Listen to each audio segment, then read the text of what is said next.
Military courts की मौजूदगी को तस्लीम करते हैं। हमने मखमल में लगे पैवंद का जायजा लेना है। जस्टिस जमाल मंदुखिल के फौजी अदालतों में सिविलियंस के ट्रायल से मुतालिक केस में रिमार्क्स। वज़ारत दिफा के वकील ख्वाजा हारिस ने दलाइल दिए। 9 मई के मुल्जिमान का ट्रायल मिलिट्री कोर्ट में ही होगा। जस्टिस जमाल मंदुखिल ने इस्तफसार किया। इस हवाले से ज़ीशान यूसुफजई हमारे साथ मौजूद हैं। ज़ीशान, अब ये समाअत कल दोबारा होगी। आज की समाअत में क्या क्या पॉइंट्स ज़ेर बहस आए? वेल आमिर, अगली समाअत तो कल होगी और आज की जो समाअत है वो उसमें जो हॉनरेबल जजेस थे और वज़ारत दिफा के वकील थे उनके दरमियान दिलचस्प मुकालमा हुआ, वो मैं आपके साथ शेयर करता हूँ। लेकिन आज की समाअत में बेसिकली 3 चीज़ों को डिस्कस किया गया। एक तो ये है कि 21वीं आइनी तरमीम का हवाला दिया गया। दूसरा, उस आइनी तरमीम पर जब साबिक चेयरमैन सेनेटर रज़ा रब्बानी की जानिब से वोट दिया गया था तो वो भी हॉनरेबल जजेस की जानिब से उसकी जो है डिस्कशन की गई। इसके साथ साथ आज की जो समाअत है उसमें एनेक्सेस पर बात की गई। अदालत की जानिब से बताया गया कि देखना ये होगा कि बात सिविलियन या जो है दूसरे शहरी की नहीं है, बल्कि बात ये है कि क्या जो जुर्म का इर्तिकाब होता है वो मिलिट्री एक्ट के तहत आता है या नहीं। दूसरी बात यह है कि आज जब 21वीं आइनी तरमीम का जिक्र किया गया तो जस्टिस हसन हज़र रिजवी की जानिब से बताया गया कि एक साबिक चेयरमैन सेनेट ने जब इस आइनी तरमीम को वोट दिया था तो वो वोट देकर रोए थे और उनके जो आंसू है वो तारीख़ का हिस्सा है, ये उनकी जानिब से बताया गया। फिर जिस पर जस्टिस जमाल मंदुखिल की जानिब से कहा गया कि अगर वोट ना देते तो ज़्यादा से ज़्यादा क्या होता, उनकी सीट ही चली जाती। तो उनकी जानिब से कहा गया कि शायद यही वजह थी, जिस पर जो वज़ारत दिफा के वकील है ख्वाजा हारिस, उन्होंने कहा कि शायद यही वजह नहीं थी, जिस पर जस्टिस जमाल मंदुखिल ने कहा कि रज़ा रब्बानी जो है एक काबिल शख्स है और उनके बहुत सारे खिदमात हैं। 18वीं तरमीम के लिए उन्होंने बहुत सारे खिदमात की थी, जिस पर जो है उन्होंने कहा कि जस्टिस हसन हज़र रिजवी की जानिब से कहा गया कि वो 2 साल नाराज़ भी थे, जिस पर ख्वाजा हारिस ने कहा कि मैं इस पर तबसरा नहीं करूँगा।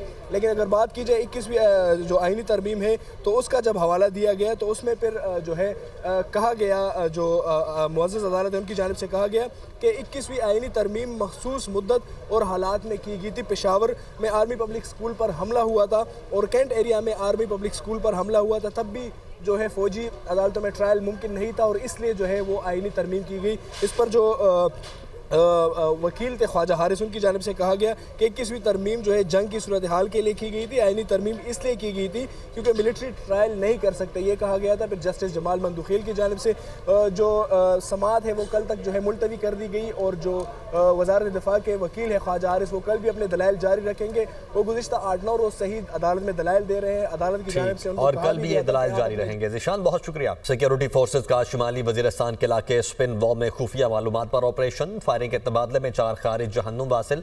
ISPR के मुताबिक मारे गए खारिज के कब्जे से असलहा और गोला बारूद बरामद। हलाक खारिज दहशत गर्दी की मुतअद्दिद कार्रवाइयों और मासूम शहरियों की टारगेट किलिंग में मुलव्वस थे। इलाके में मुमकिन खारिजियों के खात्मे के लिए सैनिटाइजेशन ऑपरेशन जारी है। सदर ममलिकत आसिफ अली जरदारी और वज़ीर आज़म शहबाज शरीफ की जानिब से आपको बता रहे हैं कि फायरिंग के तबादले में 4 खवारिज जहन्नुम वासिल कर दिए गए।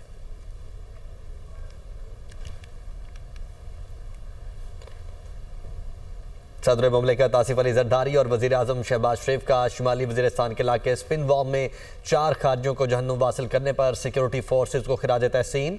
सदर ममलिकत ने पैगाम में कहा, सिक्योरिटी फोर्सेज दहशत गर्दी के इफरीत के खात्मे के लिए कार्रवाइयाँ कर रही है। पूरी कौम दहशत गर्दी के खिलाफ मुत्तहिद है। दहशत गर्दी के मुकम्मल खात्मे तक फितनतुल खवारिज के खिलाफ कार्रवाइयाँ जारी रहेंगी। वज़ीर आज़म शहबाज शरीफ ने कहा, कौम को सिक्योरिटी फोर्सेज के निडर जवानों पर फ़ख्र है।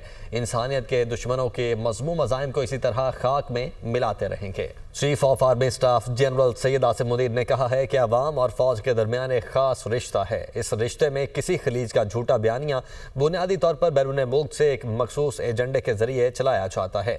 हमारी पॉलिसी सिर्फ और सिर्फ पाकिस्तान है। हमारी पॉलिसी सिर्फ और सिर्फ पाकिस्तान है। Army chief general Syed Asim Munir की खैबर पख्तूनख्वा के सियासी कायदीन से पेशावर में बातचीत। आर्मी चीफ का कहना था कि अफगानिस्तान हमारा बरादर पड़ोसी इस्लामी मुल्क है और पाकिस्तान अफगानिस्तान से हमेशा बेहतर ताल्लुकात का ख्वाहां रहा है। अफगानिस्तान से सिर्फ फितना और ख्वारिज की अफगानिस्तान में मौजूदगी और सरहद पार से पाकिस्तान में दहशत गर्दी फैलाने पर इख्तलाफ है और इस वक्त तक रहेगा जब तक वो इस मसले को दूर नहीं करते। उन्होंने कहा कि खैबर पख्तूनख्वा में कोई बड़े पैमाने पर ऑपरेशन ऑपरेशन नहीं किया जा रहा और ना ही फितना और खवारिज की पाकिस्तान के किसी भी इलाके में अमलदारी है। सिर्फ इंटेलिजेंस की बुनियाद पर टारगेटेड कार्रवाई की जाती है।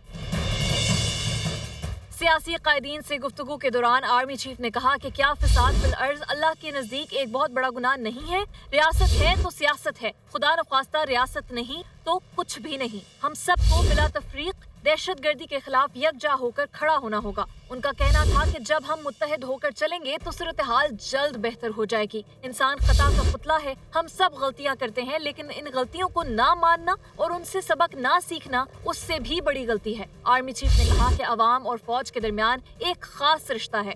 इस रिश्ते में किसी खलीज का झूठा बयानिया बुनियादी तौर पर बैरूने मुल्क से एक मखसूस एजेंडे के जरिए चलाया जाता है। उन्होंने कहा कि नेशनल एक्शन प्लान पर सब जमातों का इत्तेफाक हौसला मंद है, मगर इस पर तेजी से काम करना होगा। इमदादी अशिया पर मुश्तमिल 25 गाड़ियों का काफिला पारा चिनार पहुंच गया है। सरकारी ज़राए के मुताबिक बंकर्स की मिसमारी के लिए ऑपरेशन भी आज शुरू होने का इम्कान है।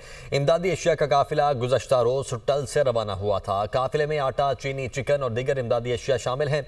इमदादी काफिले में रोजमर्रा इस्तेमाल की सब्जियां भी शामिल हैं। काफिले के लिए सिक्योरिटी के सख्त तरीन इंतजाम किए गए हैं, जबकि पुलिस सिक्योरिटी फोर्सेस की निगरानी में किया जाएगा, ये बताया जा रहा है। चेयरमैन पीटीआई बैरिस्टर गौहर ने कहा है कि कल मुज़ाकरात का तीसरा सेशन हो रहा है। हम मुतालिबात लिखकर सामने रखेंगे। तवक्को करते हैं कि हुकूमत हमारे मुतालिबात पर संजीदगी से गौर करे। नेक नियति के साथ बैठेंगे तो तमाम मसाइल का हल निकल आएगा। लोग जेलों में बंद हैं, जमानतें नहीं मिल रही। बानी पीटीआई भी सियासी कैदी हैं, उन्हें भी रिहा होना चाहिए। मुज़ाकरात के हो रहे हैं इंशाअल्लाह ताला, और कर थर्ड सेशन होगा हमारा। हम अपने मुतालिबात इन राइटिंग देंगे। हम तवक्को करते हैं कि हुकूमत इस पे संजीदगी के साथ गौर करेगी। हमें उम्मीद है अगर संजीदगी के साथ बैठेंगे, खुले दिल के साथ बैठेंगे, नेकनीयती के साथ बैठेंगे तो जितने मसाइल है उसका एक हल निकल आएगा। जितने भी सियासी कैदी है, हम समझते हैं 1.5 साल 2 साल से वो बड़े तकलीफ़ में मुब्तला है, लोग जेलों में बंद हैं, उनको बेहले नहीं मिल रही, इसलिए उनकी रिहाई हर सूरत ज़रूरी है। ये सियासी इस्तेकाम के लिए ज़रूरी है और मुल्क की जमहूरियत के लिए ज़रूरी है। उम्मीद है इंशाअल्लाह ताला कि ये प्रोसेस जज का कल कंप्लीट होगा और कोई खुशी की खबर आएगी इससे इंशाअल्लाह। अपोजिशन लीडर उमर अयूब ने भी स्पीकर कौमी असम्बली अयाज सादिक को खत लिख दिया, जिसमें कहा गया आर्टिकल 213 के तहत चीफ इलेक्शन कमिश्नर की तकर्री के लिए पार्लिमानी कमेटी तश्कील दी जाए। सिकंदर सुल्तान राजा की मुद्दत 26 जनवरी को ख़त्म हो रही है। इसी पर बात करेंगे। वकार सैयद हमारे साथ मौजूद हैं। वकार, खत के मतन बारे आगाह कीजिएगा। वकार से रब्ता करने की कोशिश करेंगे। आपको बताएं कि अपोजिशन लीडर उमर अयूब ने भी स्पीकर कौमी असम्बली अयाज सादिक को खत लिख दिया है और उस खत में कहा गया है कि आर्टिकल 213 के तहत चीफ इलेक्शन कमिश्नर की तकर्री के लिए पार्लिमानी कमेटी तश्कील दी जाए। सिकंदर सुल्तान राजा की मुद्दत 26 जनवरी को ख़त्म हो रही है और अपोजिशन लीडर उमर अयूब की जानिब से स्पीकर कौमी असम्बली अयाज सादिक को ख़त लिखा गया और ख़त में ये कहा गया है कि आर्टिकल 213 के तहत चीफ इलेक्शन कमिश्नर की तकर्री के लिए पार्लिमानी कमेटी को तश्कील दिया जाए, जबकि सिकंदर सुल्तान राजा की मुद्दत 26 जनवरी को खत्म हो रही है। नए chief election commissioner member Sindh और बलोचिस्तान की तकर्री का मामला, कायदे हिज़्ब इख्तिलाफ सेनेटर शिबली फराज का चेयरमैन सेनेट को खत। चीफ इलेक्शन कमिश्नर की तकर्री के लिए पार्लिमानी कमेटी तश्कील देने का मुतालबा। शिबली फराज का कहना है कि आर्टिकल 213 के तहत आईनी तकाजा पूरा करने के लिए पार्लिमानी कमेटी तश्कील दी जाए। Chief election commissioner Sikandar Sultan Raja, member Sindh और बलोचिस्तान 26 जनवरी को रिटायर हो रहे हैं। वज़ीर-ए-आज़म शहबाज शरीफ का सोशल मीडिया पैगाम में कहना है, वर्ल्ड बैंक के 10 साल के CPF के तहत 20 अरब डॉलर्स के वादे का खैर मकदम करते हैं। कंट्री पार्टनरशिप फ्रेमवर्क हमारी कौमी तरजीहात की अक्कासी करता है। आलमी बैंक और पाकिस्तान का 10 साला शराकतदारी फ्रेमवर्क अहमियत का हामिल है। शराकतदारी फ्रेमवर्क के तहत 6 शोबों पर तवज्जो मरकूज होगी। मयारी तालीम, बच्चों की ग़िज़ाइयत और मौसमियाती तब्दीली इन शोबों में शामिल हैं। क्लीन एनर्जी, जामे तरक्की और निजी सरमाकारी के फ़रोग पर भी तवज्जो मरकूज की जाएगी। पेट्रोल और डीजल 3.5 रुपये फी लीटर महंगा होने का इम्कान है। ओगरा ने निर्ख में रद्दोबदल की समरी वजारत खजाना को भेज दी है। जाहिद आबिद लाहौर से हमारे साथ मौजूद है। जाहिद, क्या तवक्को की जा रही है? पेट्रोलियम मसनूआत महंगी हो रही है? जी बिल्कुल, ओगरा के तयशुदा फार्मूले के मुताबिक हर माह की 1 और 16 तारीख को पेट्रोलियम मसनूआत की कीमतों में रद्दबदल किया जाता है। इसी तनाजर में ओगरा की जानब से हमारे ज़राए के मुताबिक जो समरी वजारत खजाना को रसाल की गई है उसमें 3.5 रुपये पेट्रोल और डीजल फी लीटर महंगा करने की सिफारिश की गई है। ताहम हतमी मंजूरी वजारत खजाना की हतमी सिफारिशात के बाद वज़ीर आज़म आज शाम तक देंगे। ओगरा की जानब से यह मौक़िफ़ इख्तियार किया गया कि आलमी मार्केट में तेजी की वजह से खाम तेल की रेट में इजाफा हुआ है, जिसकी वजह से मुकामी मार्केट में भी इसमें इजाफा नागुज़ीर है। ताहम पेट्रोलियम डेवलपमेंट फूड लेवी 60 रुपए फी लीटर रखने की ही सिफारिश की गई है। ताहम हतमी फैसला रात 12 बजे से पहले वज़ीर आज़म वज़ारत खजाना की मुशावरत से करेंगे, जिसके बाद रात 12 बजे से नई कीमतों का इतलाक किया जाएगा। ठीक है, बहुत शुक्रिया आपका जाहिद आबिद।